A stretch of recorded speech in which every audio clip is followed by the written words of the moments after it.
لقمان ايش رايكم فيه؟ لقمان كان عبدا مملوكا أسود البشر، ومع ذلك ولقد آتينا لقمان الحكم.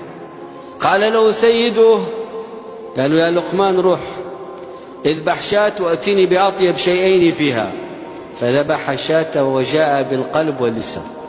قال القلب واللسان يعني لحمة بدون عظم. السيد يفهم منها كذا.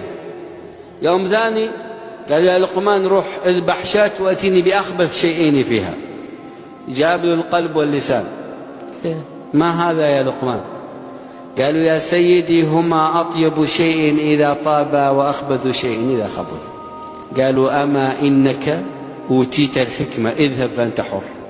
حررته الحكمة العلم، فلما تحرر تجمع الناس عليه، صار بيته كله ناس ورايحين جايين، وسيده الذي اعتقه ما حد يسأل عنه. جاء مرة ثانية قال يا لقمان ما بال الناس يأتونك ويجتمعون عندك وأنا سيدك ما حد يجيني؟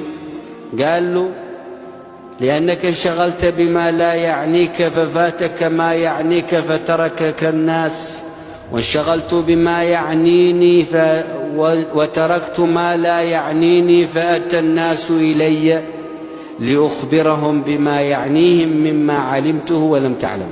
كلام غريب.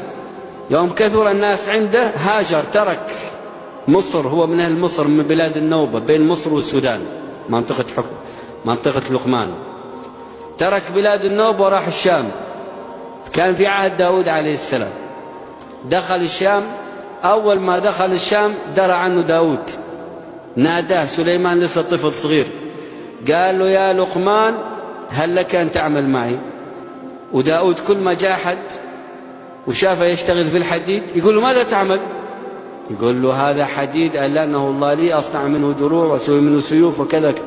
إلا لقمان جاء وجلس وداود ينتظر يسأل، قاعد ألنا على الحديد زي العجينة بإصبعه يسوي الحديد. ساكت لقمان ولا كلمة. طالع في داود ايش في الرجال ما يسألني ايش يسوي ولا سؤال. قال يا لقمان ألا تسألني عما ترى؟ ليش ما تسألني ايش نسوي؟ قالوا لن أسألك حتى تنتهي، فإن فهمته استغنيت عن السؤال بالفهم، وإن لم أفهمه أسألك في وقت السؤال لا قبله ولا بعد. قال هذا حكيم. لقد أوتيت الحكمة هل لك أن تعلم ابني الحكمة؟ قال بلى أعلمه الحكمة. فجلس لقمان يعلم سليمان، فأصبح سليمان في العلم والفهم أحسن من أبوه، ففهمناها سليمان وكلنا آتينا حكما وعلما. ولا تنكحوا المشركات، معناها أن الرق قد لا ينقص من الشخص. ما نقص لقمان كونه كان عبدا مملوكا. الخضر عليه السلام كان عبدا مملوكا ما نقصه ذلك. ما نقص يوسف أنه بيع وكان مملوكا. لذلك بعض الناس يتحرج كيف يقول هذا ملك يمين وكيف هذا ورد في القرآن. الحر بالحر والعبد بالعبد والأنثى بالأنثى. هي ظروف، قد يكون الحر اليوم عبد بكرة، وقد